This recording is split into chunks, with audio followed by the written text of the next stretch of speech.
There are 3 fictions. एक fiction ऐसा है जो सिर्फ इमरान खान के साथ लायल है, एक ऐसा फिक्शन है जो अली अमीन के साथ है और वो थोड़ा सा जिसको मतलब हमारे सूबे में लोग उसको इक़्तिदार परस्त टोला कहते हैं, और एक ग्रुप इंडिपेंडेंट एमपीएस का ऐसा है जो ये बात इस पे वो क्लियर हो चुके हैं कि इमरान खान साहब की पॉलिसी कोई पॉलिसी नहीं है। आज जो ज़मीर के मुताबिक यानी फैसला ज़मीर के मुताबिक भी मैं गौरी साहब को भी शामिल करती हूँ। इख्तियार अली साहब, दो तीन तरह की तशरीहात होती है। मैंने ज़मीर जाफरी साहब का तो जिक्र अभी किया ही नहीं आप ज़मीर। अच्छा, वो ये कहते हैं कि खान साहब का इसके अली अमीन से भी वो तंग है और इमरान खान से भी वो तंग है।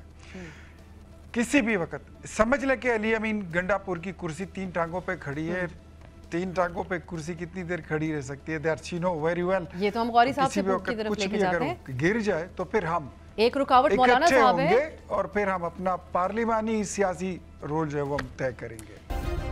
सब्सक्राइब करें और बेल दबाएं ताकि कोई खबर रह न जाए।